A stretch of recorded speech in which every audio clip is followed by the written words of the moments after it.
Ingatan mo ngayon ang Panginoon sa oras na to. Walang ibang nagmahal sa akin na katulad mo. Salamat, salamat. Salamat, salamat, O Jesus, sa pag-ibig mo. Ako'y magsasaya sa piling mo. Minsan pa, salamat, salamat. Salamat, salamat, O Jesus, sa pag-ibig mo. Walang ibang nagmahal sa akin na katulad mo. Salamat, salamat, O Jesus, sa pag-ibig mo. Ako'y magsasaya sa piling mo. Buhay ko na ang purihin ka, buhay ko na ang sa'yo'y sumamba. Wala nang ibang nanaisin pa, kundi pasalamatan ka. Minsan pa. Buhay ko na ang hulihin ka, buhay ko na ang sa'yo'y sumamba. Wala nang ibang nanaisin pa, kundi pasalamatan ka. Buhay ko na ang hulihin ka, buhay ko na ang sa'yo'y sumamba. Wala nang ibang nanaisin pa, kundi pasalamatan ka. Salamat.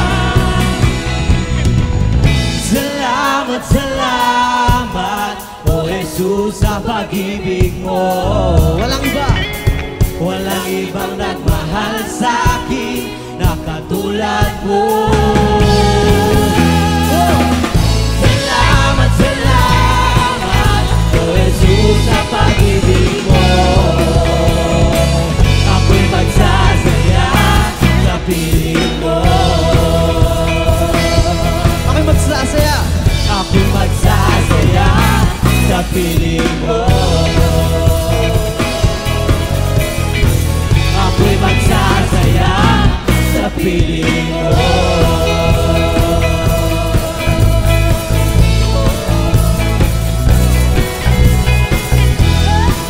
Salamat, Panginoon. Salamat, Panginoon. Hallelujah, Jesus. Hallelujah, Jesus. Salamat sa iyo, Panginoon. Salamat sa biyaya. Salamat sa kagalakan. Salamat sa katapatan, Panginoon, na ibinigay mo sa bawat isa pang. Hallelujah, Jesus. Thank you, Father. Thank you, Holy Spirit, oh God. Sa oras na to, Panginoon, samahan mo kami na maranasan ka. Samahan mo kami, Lord, na talagang yung presensya mo, maranasan ng bawat isa sa oras na to. Ang iyong pagmamahal, ang aming maranasan sa lugar na to, Panginoon. Kung saan man kami naroon, Panginoon, hayaan mo, Lord, na talagang mag-manifest ka sa bawat isa, Panginoon, sa aming pagpupuri sa iyo, Panginoon. Hallelujah, Jesus. Come on, church, sa oras na to. Kung nasa tahanan ka, nasa office ka, o sa anumang lugar, sa oras na to, bigyan mo ng oras ang Panginoon para magpuri ka, para dakilain siya, para ibigay sa Kanya ang dakilang pasasalamat, ang dakilang pagmamahal, sapagkat karapat-dapat ang Panginoon na papurihan, dakilain sa oras na to. Hallelujah, Jesus. We worship you, Father. Hallelujah, Jesus.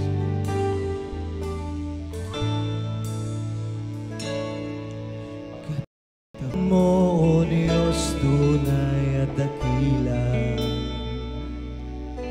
Ang pag-ibig mo'y wagas at walang kapantay.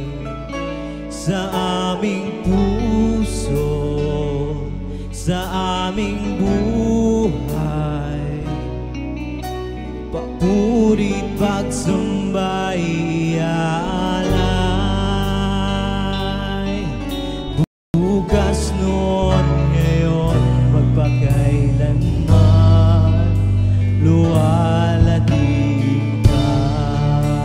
Katapatan mo. Katapatan mo, O Diyos, tunay church.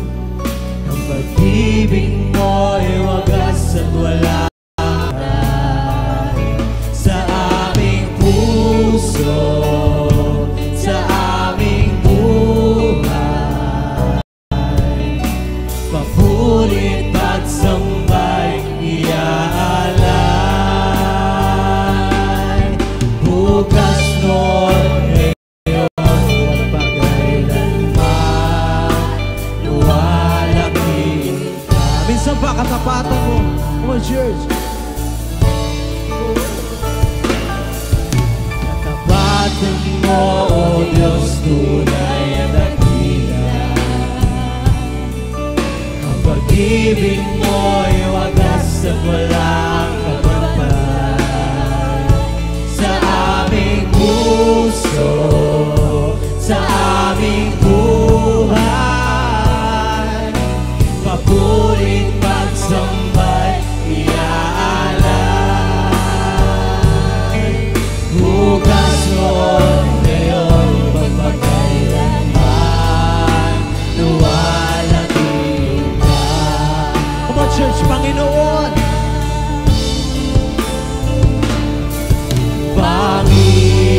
Panginoon, kay buti mo sa akin. Ikaw lamang. Ikaw lamang ang tanging kong sasabihin. Come on, sing. Aawitan kita at pupurihin.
napakabuti mo, napakabuti mo. Come on, church. Aming Diyos,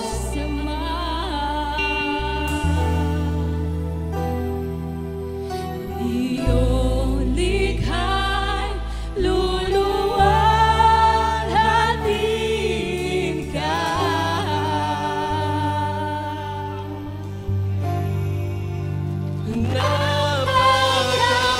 Napakabuti mo, di ka nagbabago.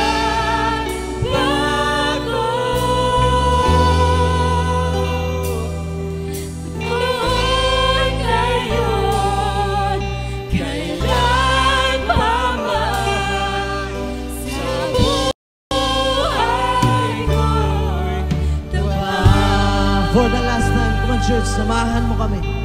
Samahan mo kami. Sa oras na to, samahan mo kami. Umawit sa Panginoon. Ibigay mo yung the best na papuri sa Kanya. Ibigay mo yung the best na awitin sa Kanya. Yung buong puso mo, ibigay mo sa Kanya. Sa awiting ito, samahan niyo kami. Hallelujah, Jesus. Hallelujah, Jesus. Nandito ang Panginoon. Kasama natin ang Panginoon sa oras na to. Hallelujah. Kaya huwag kang Hallelujah, Jesus. Huwag kang magpapapigil sa kaaway na hindi mo maranasan ang presensya niya sa oras na to. Hallelujah, Jesus. Napakabuti mo, aming Diyos naman. Come on. Iyong likha'y luluwalhatiin ka.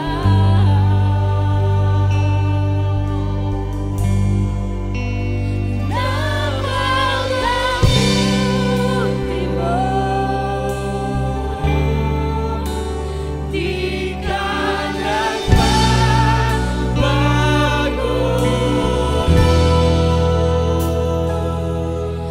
Noon, ngayon, kailan pa man, sa buhay ko'y tapat. Come on, sa huling pagkakataon.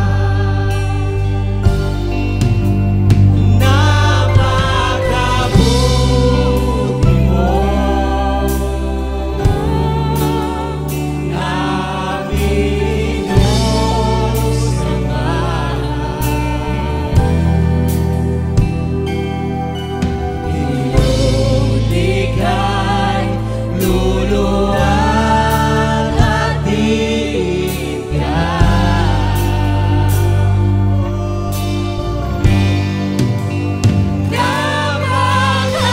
Napakabuti mo, di ka nagbabago.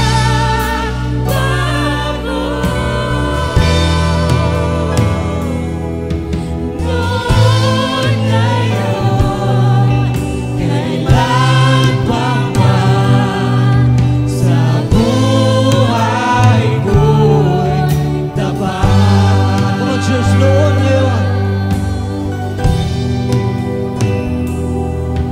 Noon, ngayon, kailan pa man, sa buhay ko'y tapat.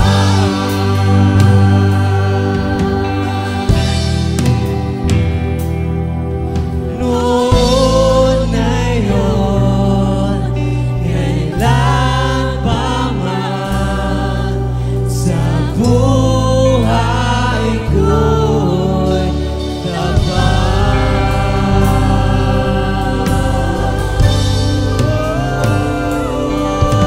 Pinupuri ka namin, Panginoon. Hallelujah. Hallelujah. Dakila ka. Hallelujah, Jesus. Thank you, Father God. Thank you, Holy Spirit. Panginoon, salamat, Panginoon, sa oras na to. Salamat po sa biyaya mo. Salamat sa mga blessing mo, Panginoon, sa bawat isa. And Lord, sa oras na to. Salamat, Lord, sa mga salita, Lord, na ipagkakalob mo sa amin. Sa aming mga pastor, Lord, na nagpapagal upang ibigay ang iyong mga salita para sa amin, para ma-empower, para ma-encourage kami, Panginoon. Salamat sa mga buhay nila. Salamat sa mga leaders, oh God, Lord, na nandyan palagi para talagang sumuporta, gumabay sa amin, Panginoon. Lord, sa oras na to, labis-labis ang aming pasasalamat, labis-labis ang aming pagbuburi sa iyo, Panginoon. Kaya Lord, binibigay po namin ang mataas na papuri ay tanging sa iyo lamang, Panginoong Jesus. Come on, church. Amen and amen. Hallelujah, Jesus. Thank you, Father. Thank you, Holy Spirit. Thank you, Jesus. Thank you, Jesus. Hallelujah.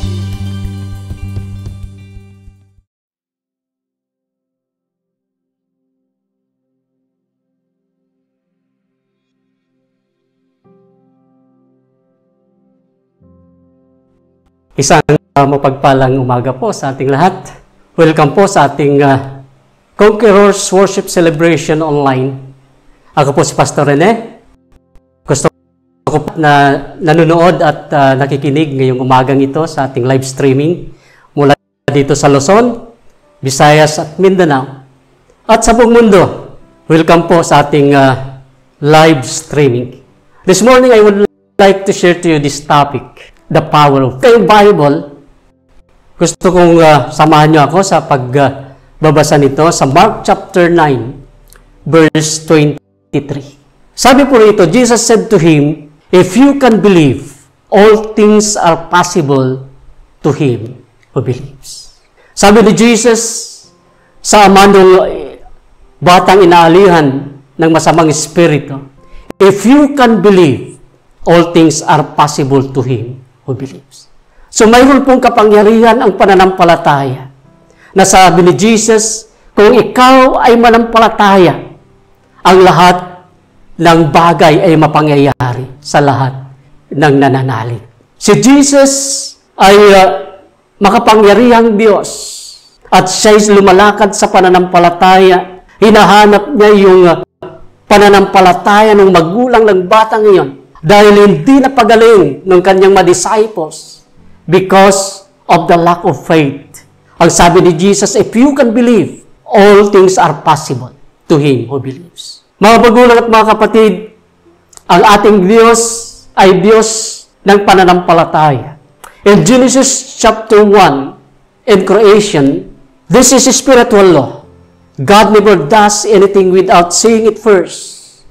God is a faith God, and God released His faith in words. Ang Diyos ay Diyos ng pananampalataya na walang nalikha kung hindi niya muna sinabi ito. At ang kanyang pananampalataya na yon ay lumikha nung kanyang sinabi na magkaroon ng liwanag, nagkaroon ng liwanag. At ang sabi roon, it was good. Napakaganda yung paglikha ng Diyos. Mga magulang at kapatid, man is also capable of operating in the power of faith like God.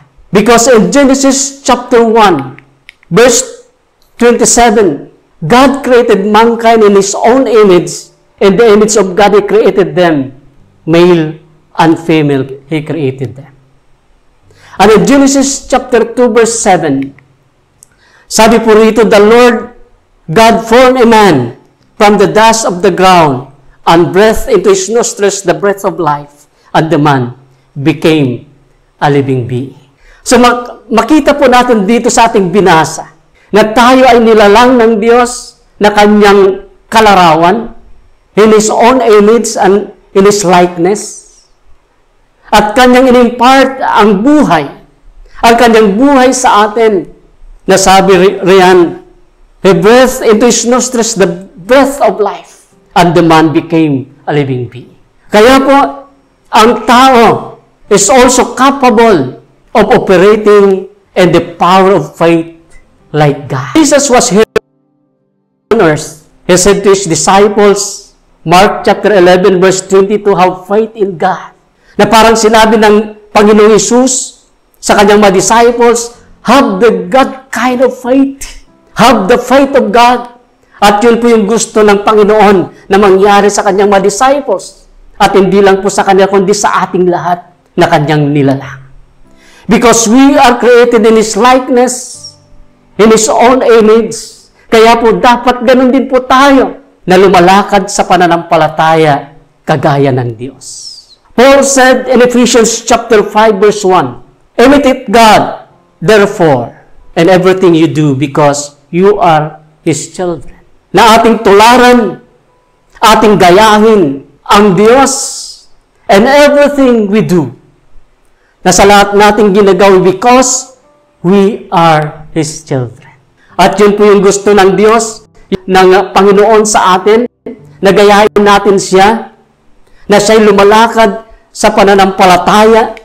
Jesus operated in the faith principles, na si Jesus ay lumalakad sa prinsipyo ng pananampalataya. At makita natin nung si Jesus ay andito, mababasa natin, He spoke to the wind, to the sea, to the fig tree, to the dead men, to the demons, and they are obedient to what He said. Makita natin, si Jesus ay lumalakad sa pananampalataya. Kaya sabi ni Jesus, I tell you the truth, anyone who believes in me will do the same works I have done, and even greater works because I am going to be with the Father. Wow!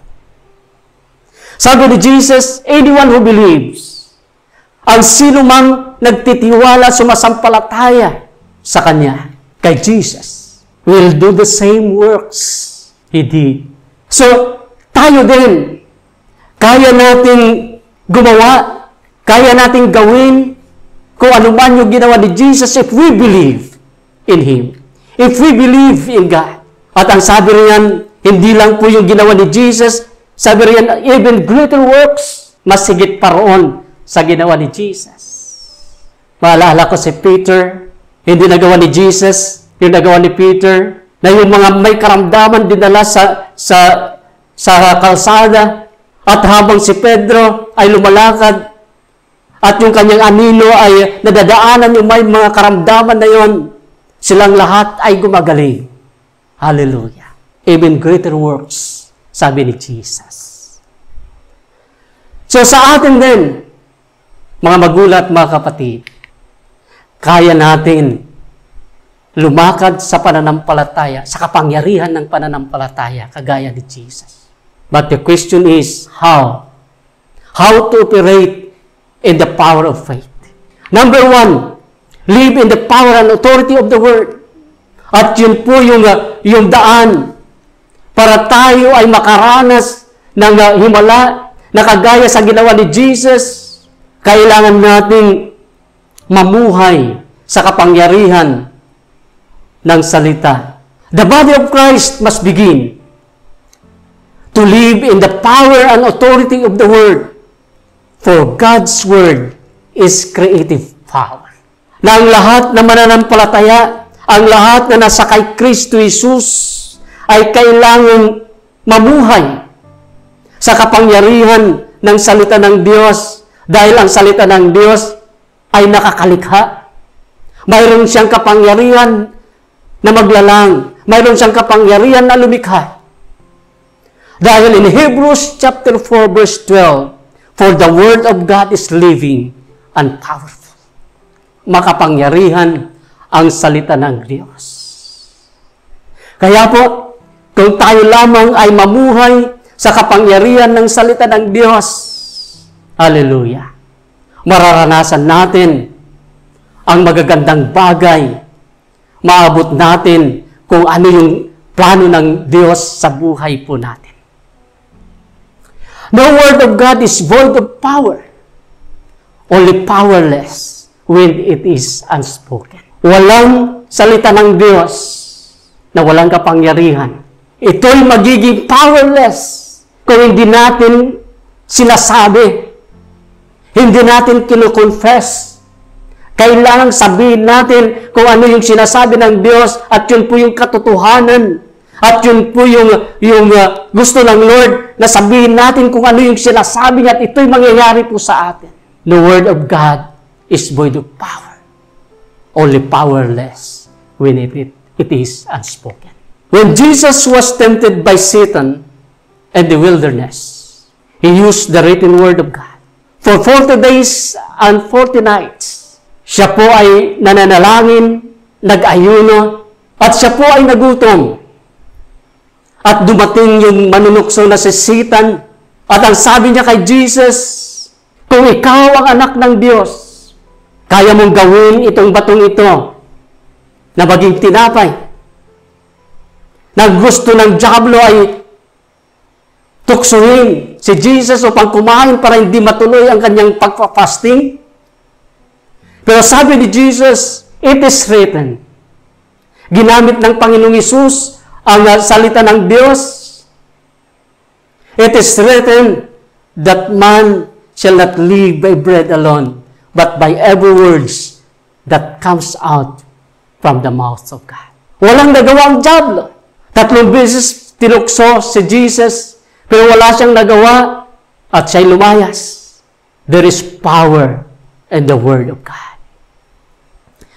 That is why in Mark chapter 11, verse 23, Jesus said, truly I tell you, if anyone says to this mountain, go, throw yourself into the sea, and does not doubt in their heart, but believes that what they say happen, it will be done for them.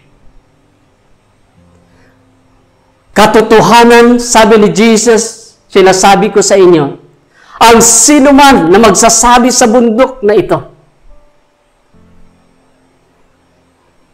go through yourself into the sea. Parang imposible yung sinasabi ni Jesus na sa pamagitan ng pagsambit, nalilipat yung bundok sa dagat. Parang imposible mangyari. Pero sabi ni Jesus, and does not doubt, kung hindi ka magdadalawang isip sa iyong puso, sabi ni Jesus, but believes, kung ikaw lamang ay manampalataya na ang iyong sinabi ay mangyayari, it will be done for them. Makapangyarihan ang ating sinasabi. Kung ano yung sinasabi ng Lord kung ating sasambitin, ito po'y makapangyarihan. If we speak about mountain, ito po yung ating mga limitation, speaks about our limitations, preventing us to enter into the promised land of our lives. Ito po yung mga bagay na hindi natin kayang gawin. Ito yung mga hadlang. Ito yung gawa ng diablo na paghadlang upang tayo hindi makarating sa promised land ng buhay po natin, sa magandang buhay na plinano ng Lord sa atin. Yun po yung mountain, mga problems. Mountains dapat nating pagsabihan. Ang mga problema, ang mga hadlang na yan, dapat nating pagsabihan. Upang marating natin ang promise lang ng buhay po natin. Makapangyarihan ang ating sinasabi na salita ng Diyos, na kung ano man yung sinabi ng Lord sa atin, na kung sabi niya, ikaw ay pagpapalain ko, ikaw ay iaangat ko, ikaw ay pagagalingin ko. Sabihin po natin yun. Nasabi ni Jesus, by His stripe we were healed. Sabihin po natin yun, sambitin po natin yun, makapangyarihan kung ano yung sinabi ng Lord. At ito po ay mangyayari sa atin. Na kano na mangyari? Sabi ni Jesus, kung hindi tayo magdadoubt, tayo lamang ay manampalataya, it will be done for them. Hallelujah. You have to say to see. Amen. Because the say creates to see. I-analyze po natin ito. You have to say. Kailangan nating sambitin para makita natin. Dahil yung sinabi natin, it will create para makita po natin to see. Na dapat sambitin natin, ito yung plano ng Lord, ito yung sinasabi ng Lord sa buhay ko. You have to say kung ano yung sinasabi ng Lord sa iyo upang makita mo kung ano yung sinasabi ni Lord, yung mga blessings ng Lord na sinasabi niya, kung ano yung mga pangako niya, sambitin po natin. You have to say to see because the say creates to see. Hallelujah. Pagka sinambit mo yon, ito yung daan na makikita mo kung ano yung sinasabi ng Lord sa buhay mo. Because we are created in the image of and likeness of God. Tayo po ay nilikha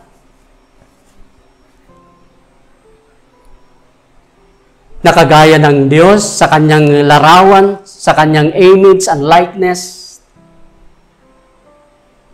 And so, we are made to speak like God. Hallelujah. Na dapat sambitin natin and creation.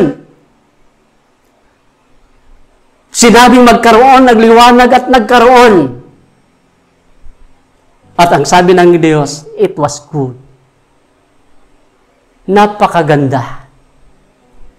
So kapag sinasabi natin ang mga pangako ng Lord, ang mga sinasabi ng Lord, sinasambit natin yon, it will create ng magagandang bagay sa buhay po natin. As there is creative power in God's spoken word, so as there is evil power present in the words of the enemy. Mayroon pong kapangyarihang lumikha ang salita ng Diyos. Ganon din, mayroon ding kapangyarihan ang diablo. Ang salita ng diablo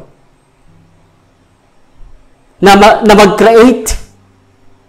Na kung negatibo yung sinasabi mo, darating sa iyo ang mga negatibong mga bagay.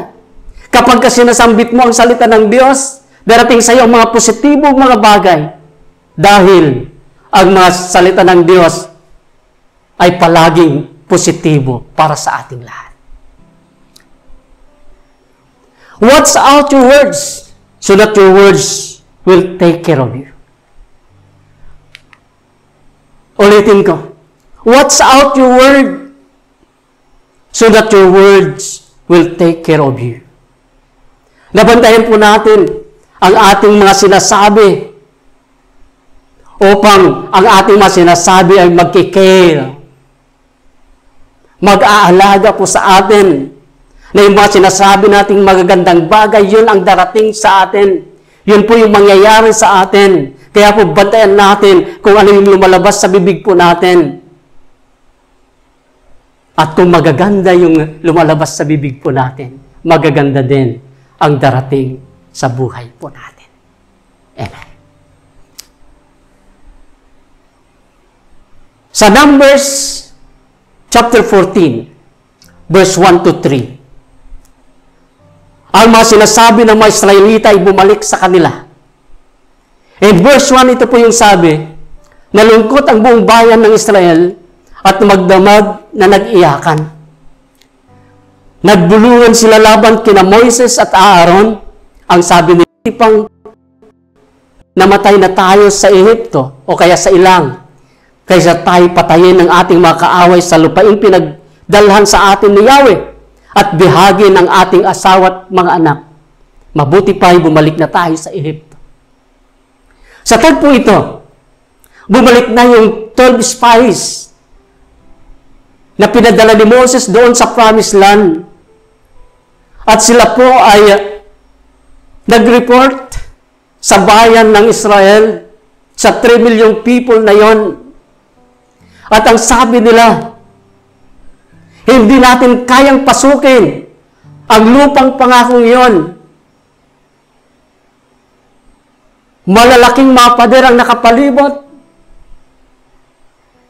At maraming mga higanting nakatira roon. Ang sabi nila, hindi natin kaya para lamang tayong matipaklong sa kanilang paningin. Lalamunin lang tayo. Yun ang sinabi ng 10 spies. Pero si Joshua and Caleb, kakaiba. Nang sabi nila, kaya natin. Puntahan na natin yun. Kukunin natin. Dahil sinabi ng Lord, atin yun. Sila'y lumalakad sa pananampalataya. Pero dahil sila'y dalawa lang, pinakinggan ng mga Israelitang ito, 3 million Israelites, yung 10 nag-report na yon. Kaya sila'y nalungkot. Ang buong bayan ng Israel ay nalungkot at magdamag silang nag-iiyakan.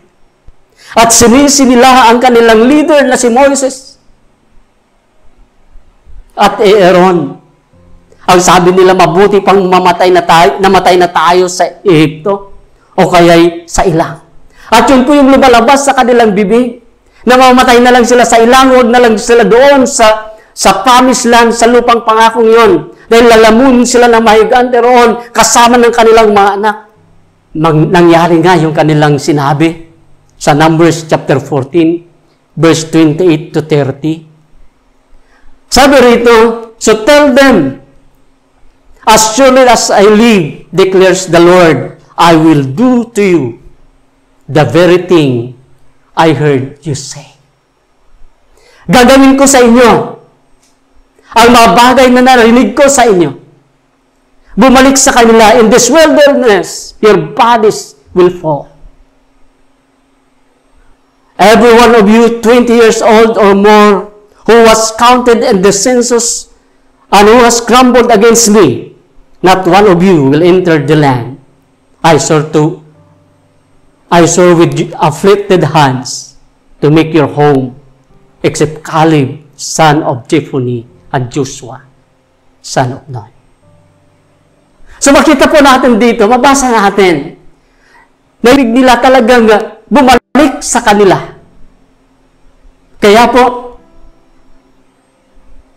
ang ating nga sinasabi ay dapat nating bantayan dahil babalik po sa atin kung ano yung sinasambit natin. Kung mga negatibong mga bagay ang sinasambit po natin, wala nang pag-asa, hindi na ako makakapagtapos ng pag-aaral, hindi na ako makakaahon, mga negatibong mga bagay ang lumalabas sa bibig mo, yun ang mangyayari. Because there is power in your words. Kaya mga magulang at mga kapatid, tandaan po natin na sa ating paglalakbay bilang Kristiyano, mayroon po tayong madadaanan na mga problema. Dadaanan lang po natin yon, hindi po permanente.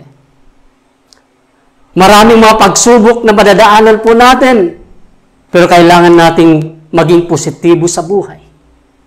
Na kung ano yung sinasabi ng Lord, panghawakan po natin yon. Kung ano yung mga pangako ng Lord, panghawakan natin yun. Huwag nating bitawan. Sabihin natin ang katotohanan. Lalabas sa bibig po natin at yun po yung mangyayari sa atin.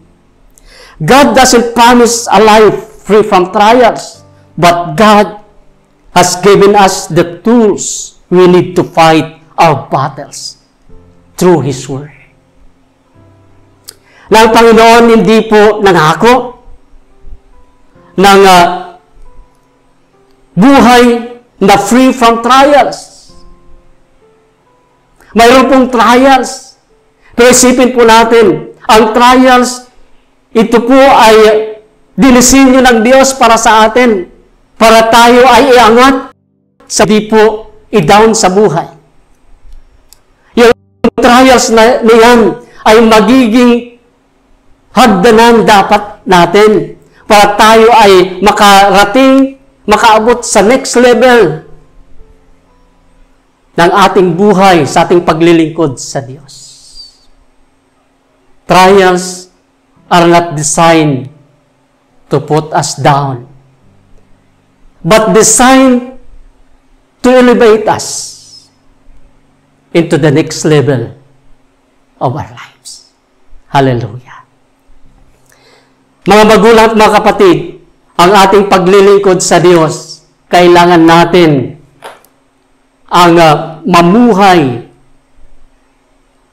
sa salita ng Diyos, live in the power and authority of the Word of God. Number 2, how to operate in the power of faith.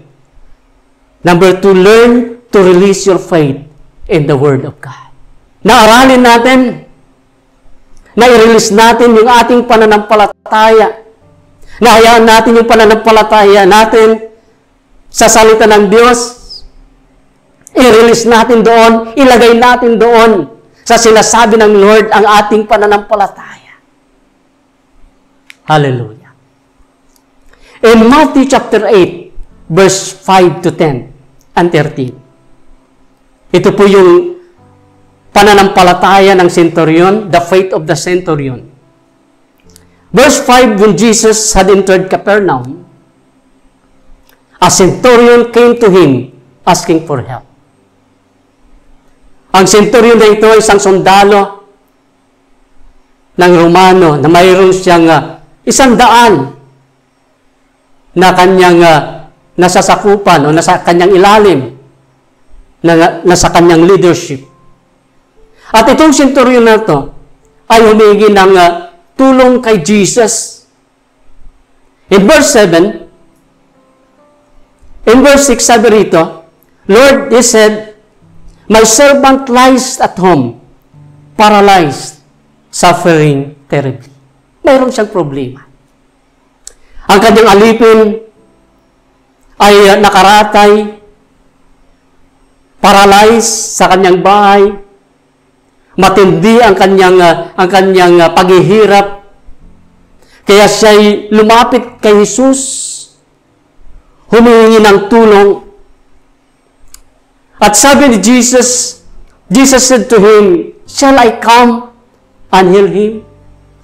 Ako ba'y pupunta at pagagilingin siya?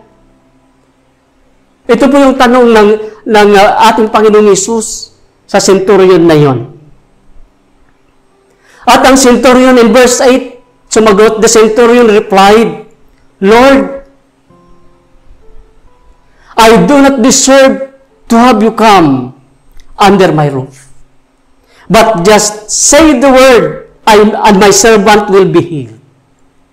Nasabi ng centurion, Lord, hindi ako karapat-dapat na pumunta ka sa aking bahay. Ngunit Lord, sabihin mo lang. Just say the word. Sabihin mo lang, Lord, na magaling na ang aking alipin. And my servant will be healed. At yun po yung kanyang sinabi. Na gusto niyang marinig yung sasabihin ni Jesus na magaling na ang kanyang alipin. Kahit hindi siya pupunta roon sa kanyang bahay. Alam niya na gagaling yung kanyang servant. Just say the word. Tandaan po natin yan. Just say the word, and my servant will be healed. For I myself, nag-explain na siya. Isang leader ng 100 tao. Siya po ay isang official. For I myself am a man under authority, with soldiers under me. I tell this one, go, and he goes, and that one, come, and he comes. And I say to my servant, do this, and he does it. Verse 10, when Jesus heard this, he was amazed. Namangha ang Panginoon sa sinabi ng centurion na yun sa kanya. Just say the word, sabi ng centurion, and my servant will be healed. Namangha ang Panginoon sa sinabi ng centurion na yun. And said to those following him, truly I tell you, I have not found anyone in Israel with such a great faith. Ipinagmamalaki ipinagsisigawan ni Jesus ang dakilang pananampalataya ng centurion na yon. Hallelujah. Ikaw ngayon, kapatid, na sumasampalataya sa Diyos, lubusang nagtitiwala sa Diyos, ipinagmamalaki ka ni Jesus ng ating Panginoon. Ang ating Panginoon ay naghahanap ng lubusang pagtitiwala sa Kanya. Kaya sinabi niya sa Kanyang mga alagad, have faith in God. Have the God kind of faith. Naghahanap ng dakilang pananampalataya ang Panginoon.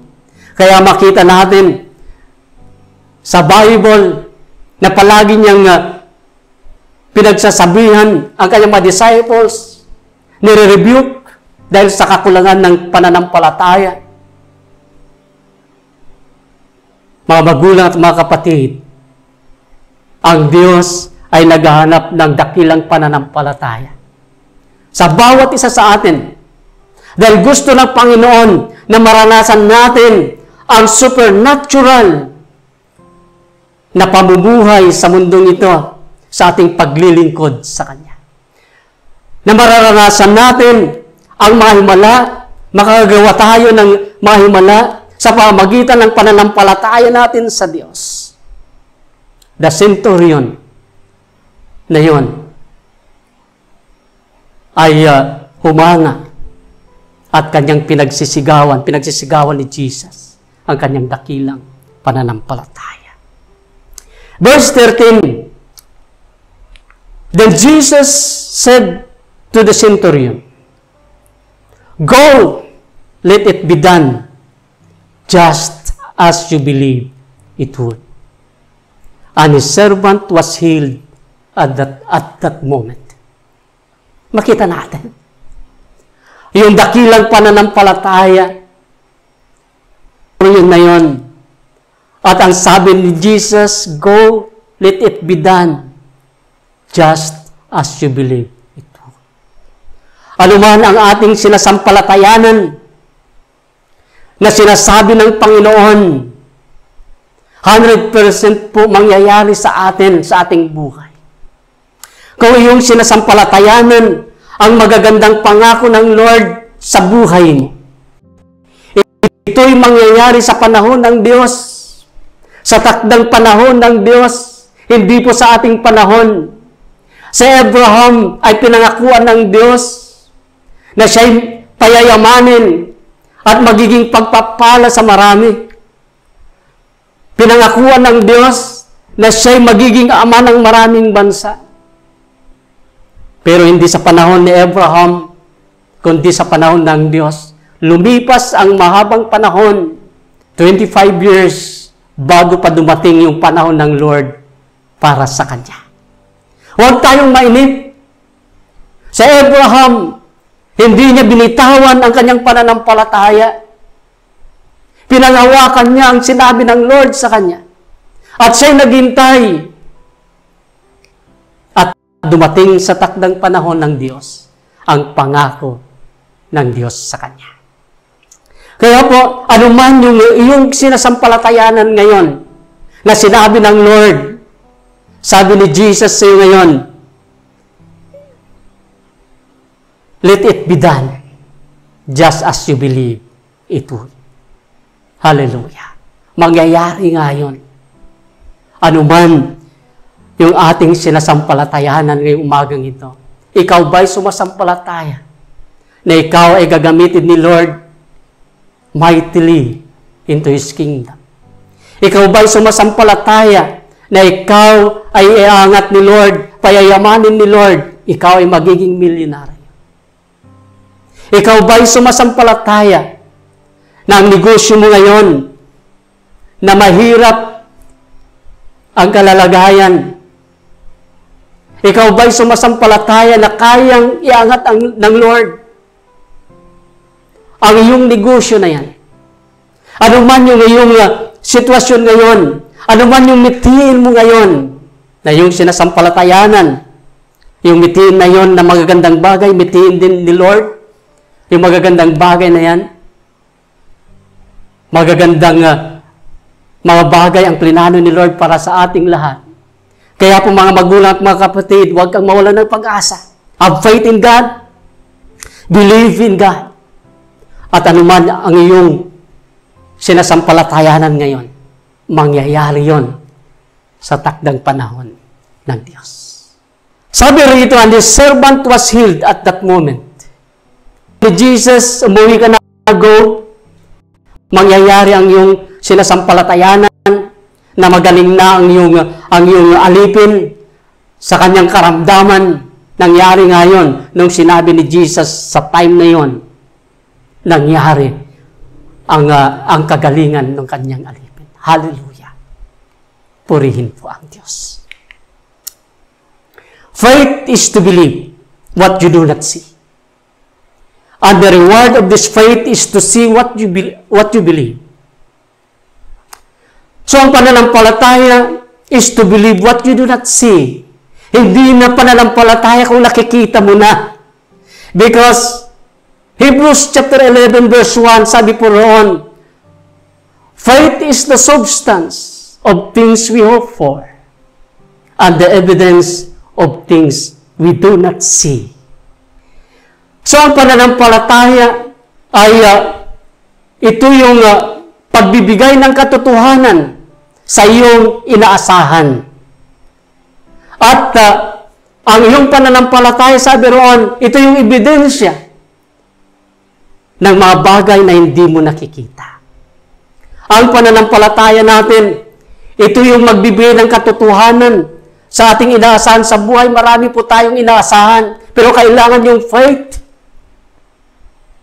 para makita natin, para ma-receive natin, matanggap natin yung lahat na inaasahan natin yan na hindi natin nakikita. Kailangan yung faith, kailangan yung pananampalataya. Kapag sinabing faith is the substance, ang pananampalataya ang siyang nagbibigay ng katotohanan. Kagaya po sa tubig, ang tubig po ay mayroong dalawang oxygen at dalawang hydrogen at isang oxygen, H2O. Yun po ay tubig. Yun po yung katotohanan sa tubig. Dalawang hydrogen ang andoon na elements at isang oxygen. Kapag sinabing hydrogen ay isa lang at oxygen dalawa, hindi na po water. So, ang faith ang siyang nagbibigay ng katotohanan sa iyong inaasahan at nagbibigay ng ebidensya sa hindi mo nakikita. Hallelujah. So, faith is to believe what you do not see. And the reward of this faith is to see what you believe. Hallelujah. Trusting God is looking beyond what we can see to what God says. So, ang pagtitiwala sa Diyos o ang pananampalataya is looking beyond what we can see. Yung hindi natin nakikita, yun ang pagtitiwala sa Diyos. Tinitignan natin yung hindi natin nakikita. At tinitignan natin yung nakikita ng Diyos sa buhay po natin. Ang nakikita ng Diyos sa buhay po natin, mga magulang at mga kapatid, ay puro magaganda. Walang pangit. Yun po yung nakikita ng Diyos sa atin. Puro magaganda. Kaya po, trusting God is looking beyond what we can see to what God sees. Hallelujah.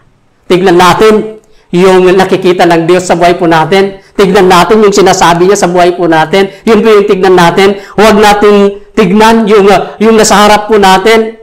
Kapag katignan natin doon, may limitation. Pero kapag katignan natin yung sinasabi ng Lord, yung nakikita ng Lord, wala pong limitation. Hallelujah.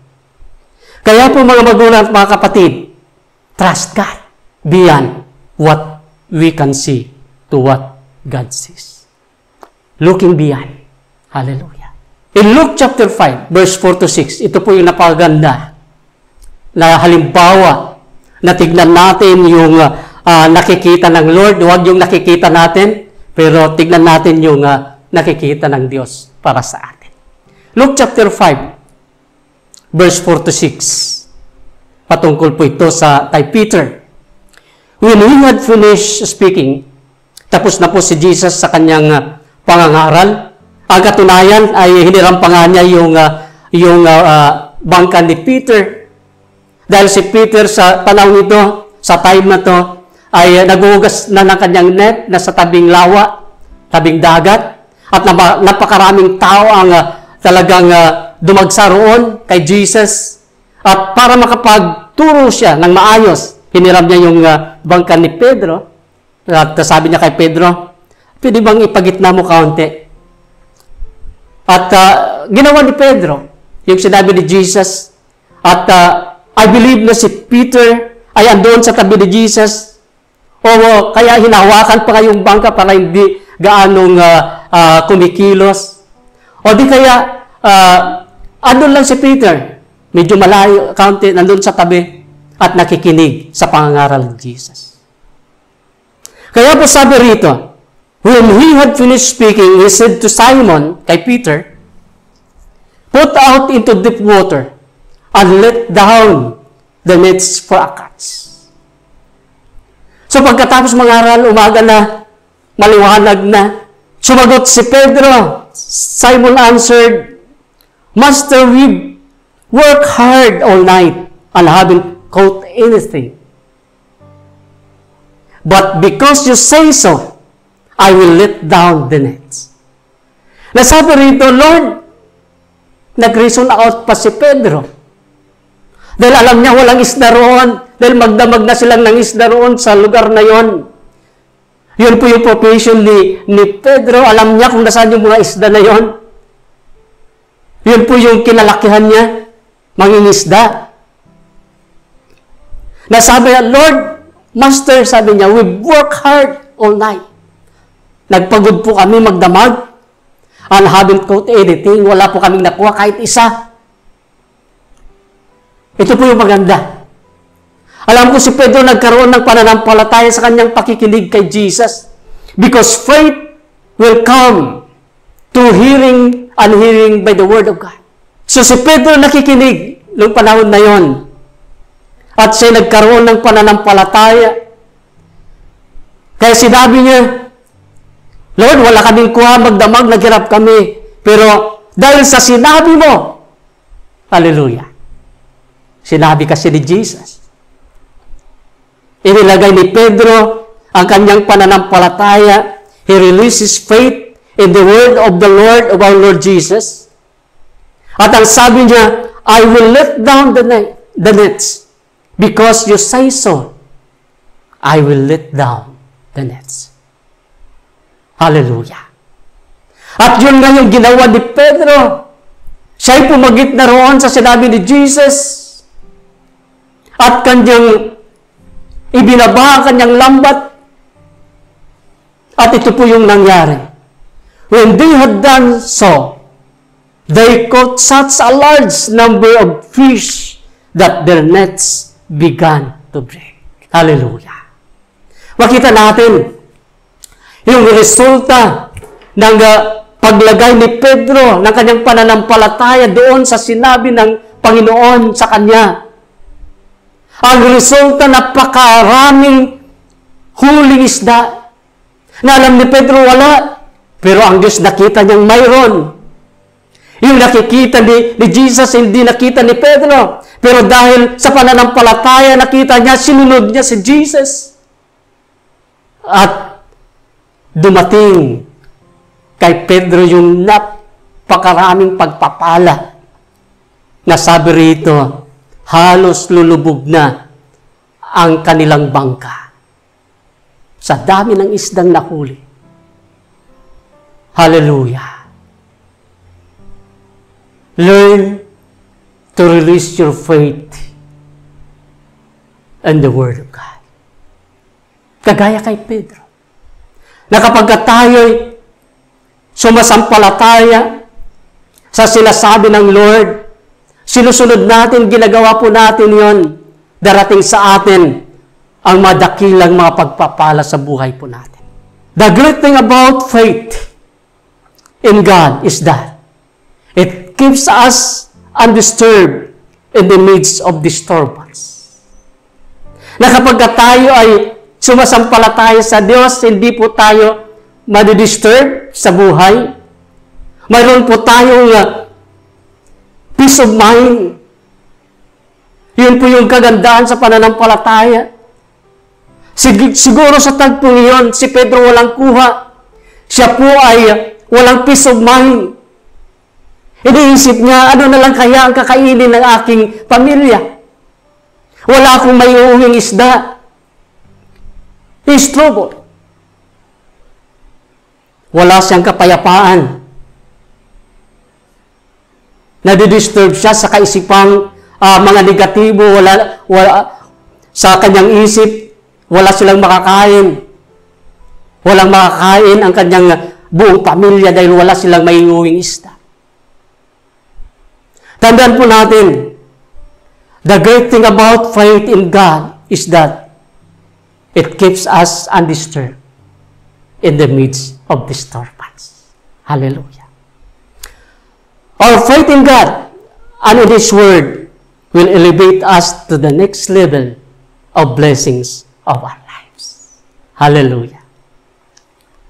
Ang ating pananampalataya sa salita ng Diyos ang siyang mag-aangat sa atin sa sunod na level of blessings ng ating buhay.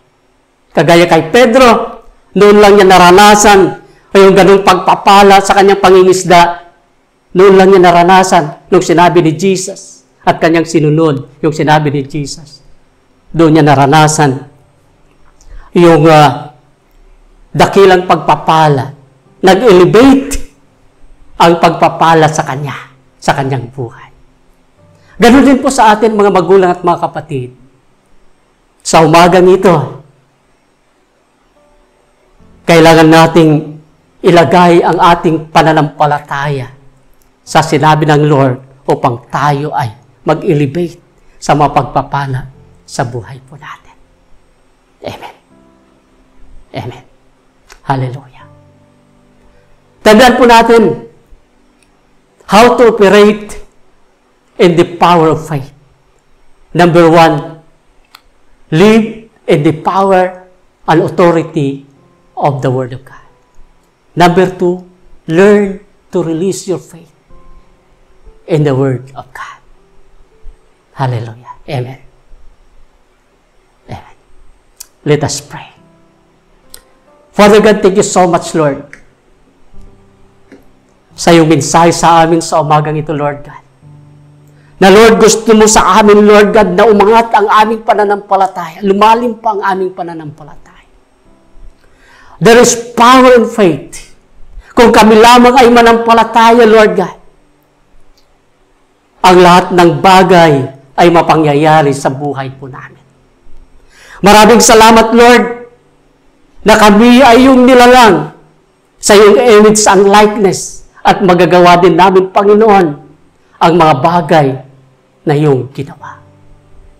Thank you so much, Lord God, sa iyong mga salita, O Diyos. Lord, tulungan mo kami, Panginoon, na mamuhay sa iyong mga salita, O Diyos. Na Lord, kung ano man ang iyong sinasabi, O Lord God, we will confess. Sambitin po namin. Dahil sabi mo, Panginoon, ang iyong salita ay hindi nawawalan ng kapangyarihan. Sila'y buhay at makapangyarihan. Ang iyong salita ay hindi mangyayari sa buhay namin kung hindi namin sasambitin. Magiging powerless kung hindi namin i-confess, hindi namin sasabihin. Kaya Lord, salamat O Lord God, na Lord, tinuturuan mo kami ngayong umaga nito. Thank you so much, Lord, na ikaw ang patuloy, Lord God, na kumilos, O Lord God, sa buhay namin. Na maranasan namin, Lord, ang mga bagay na yung plinano, magagandang bagay, O Lord God, na yung plinano sa amin. Because of our faith, Lord God, inilagay namin ang aming pananampalataya sa iyong mga salita. Lord, tulungan mo kami, Panginoon, na mai-release namin, mailagay namin ang aming pananampalataya sa iyong mga sinasabi, O Lord God. Kagaya sa centurion na yun, na sabi niya, just say the word, and my servant will be healed. The Lord, salamat, O Lord God, sa iyong kapahayagan, O Lord God, sa bawat isa. Na dapat ilagay namin ang aming pananampalataya sa iyong mga sinasabi. Na Lord, upang maranasan namin, O Lord God, ang mga bagay, Lord God, na mga supernatural, mga himala, Lord God, sa buhay po namin. Thank you so much, Lord, sa buhay ni Peter. Na Lord, na siya po ay nagkaroon ng pananampalataya sa sinabi ni Jesus. Habang siya'y nakikinig, nagkaroon siya ng pananampalataya. At nung siya'y sumunod sa sinabi ni Jesus, because of his faith, siya po ay pinagpala ng dakilang pagpapala na hindi pa niya nararanasan sa buhay. Lord, salamat, O Lord God, na ikaw, O Lord God, ang patuloy, Lord, na magpala, O Lord God, sa lahat na sumasampalataya sa iyo. Na Lord, na ang lahat, Lord, na namumuhay sa iyong salita. Thank you so much, Lord, na patuloy mong pagpalain ang bawat isa. Father God, I praise you. Pinupuri kita, O Lord God, sa umagang ito. Na ikaw ang Diyos, Lord, na nagtuturo sa amin, O Lord God. Na Lord, na kami mamuhay sa kapangyarihan ng pananampalataya, O Lord God. Dahil ikaw yon. At kami na yung mga anak, Lord God, ganun din dapat mamuhay kami sa pananampalataya upang kami, Lord God, ay mapagpala sa buhay na ito. Right now, Lord, bless your people. Salamat, Lord, sa lahat ng nanonood, nakikinig right now. Bless them, Lord God. Salamat sa faith na yung ilalagay right now sa kanilang mga puso, Lord God. At Lord, anuman ang kanilang mithiin right now, ay kanilang mararating, kanilang matatanggap, Lord God, because of their faith. Father God, salamat, Lord, sa lahat-lahat. Purihin ka sa umagang ito. Thank you so much, Lord God. Wala kaming maibalik sa iyo, kundi ang aming pasasalamat. Thank you so much, Lord God, sa lahat-lahat. Purihin ka, O Diyos. Purihin ka. In Jesus' name we pray. Amen. And amen. God bless po sa ating lahat. Thank you for watching. Salamat po sa inyong pagsama sa pagbabahagi ng salita ng Diyos. God bless everyone.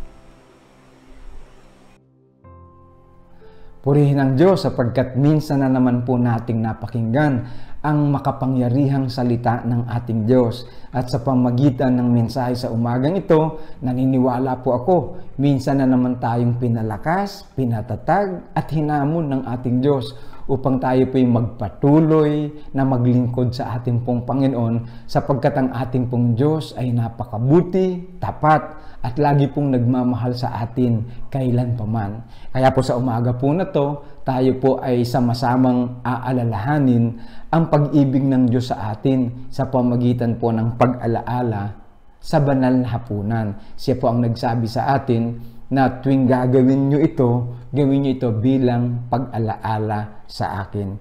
Nihiling ko po ngayon ang bawat ama ng tahanan o ang sino man pong tumatayo bilang head of the family na samahan nyo po ako habang ito po'y ginagawa natin para sa ating sarili at para sa ating buong pamilya. Nihiling ko po ang bawat isa ngayon na kumuha po ng tinapay at po ay ibahagi natin sa ating mga kasama sa ating pong tahanan. At tayo po'y sandaling manalangin. Panginoon, salamat po sapagkat nihingi ko ngayon ang pagsama ng iyong Spiritong Banal habang inaalala namin ang pag-ibig ng aming Ama, ng Panginoong Hesus sa bawat isa po sa amin. Salamat po at habang ito'y aming ginagawa, dalangin ko, palakasin mo pa po lalo ang aming pong pananampalataya at ang amin ding pagmamahal sa iyo. Marami pong salamat, Panginoon. Ito pong aming dalangin sa pangalan ni Jesus.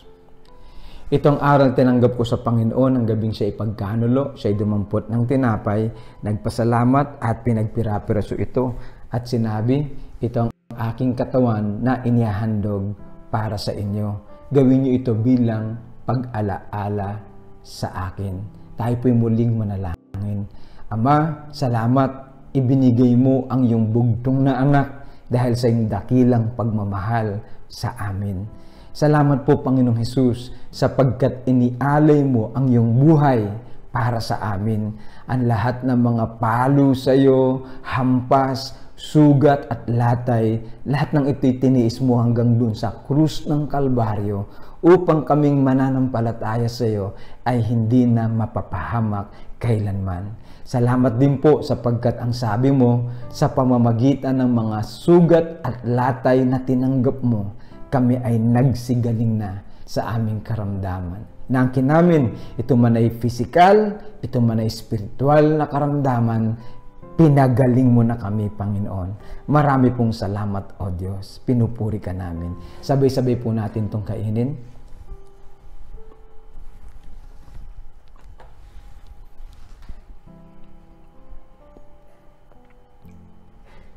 Gayon din naman, matapos maghapunan ay hinawakan niya ang saro at sinabi, ito ang saro ng bagong tipan, pinagtitibay ng aking dugo. Sa tuwing iinumin niyo ito, gawin niyo ito bilang pag-alaala sa akin. Sapagkat sa tuwing kakain kayo ng tinapay na ito at iinom sa sarong ito, ay ipinapahayag niyo ang kamatayan ng ating Panginoon hanggang sa muli niyang pagparito.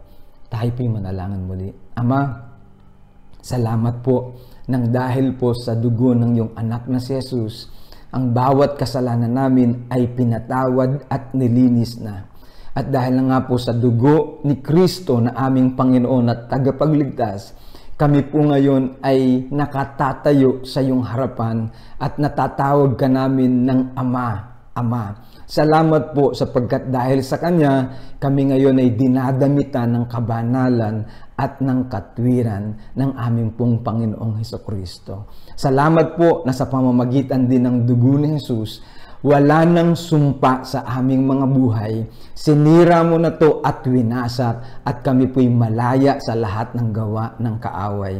Salamat po, Panginoon, sapagkat inaangkin po namin na ang bawat isa, kami po'y naging karapat-dapat na maging anak mo dahil sa dugo ng aming Panginoong Hesukristo.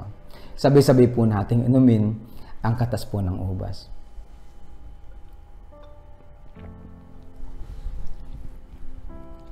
At tayo po magpasalamat sa ating pong Panginoon. Salamat po, O Diyos, sa oras po na to. Inaangkin namin anumang biyaya, anumang pagpapala na dulot ng banal na hapunan. Marami na po kaming nakita, nabalitaan, O Diyos, na habang ginagawa ang banal na hapunan, may mga ginagawa kang himala. May gumagaling sa karamdaman, O Diyos. May mga tinutugon ka sa pangailangan. May mabibigat na pagdiralang bigla, Panginoon, dahil sa iyong kabutihan, nagkakaroon po ng katugunan. Marami pong salamat, O Diyos, at inaangking ko, ganun din po sa umaga na ito. May ginawa ka sa buhay ng iyong mga anak at minsan mo pa kaming pinatatag sa aming pong pananampalataya. Salamat po, O Diyos. Pinupuri ka namin. Salamat sa mga salita mo na minsan pa nga pong nagbigay sa amin ng lakas upang kami po'y magpatuloy na maglingkod sa iyo, Panginoon. Salamat po sa lahat-lahat ng iyong kabutihan sa buhay ng bawat sa amin. Taas po natin ang ating mga kamay at tanggapin po natin ang bendisyong ito. Ang walang hanggang pag-ibig ng ating Ama, ang walang hanggang pagliligtas ng ating Panginoong Hesukristo, at ang walang hanggang pakikisama ng Spiritong Banal sumaatin mula ngayon at magpakailanman. Lahat po tayo magsabi ng Amen. Amen. Marami pong salamat sa ating pong Panginoon sa umaga po na to.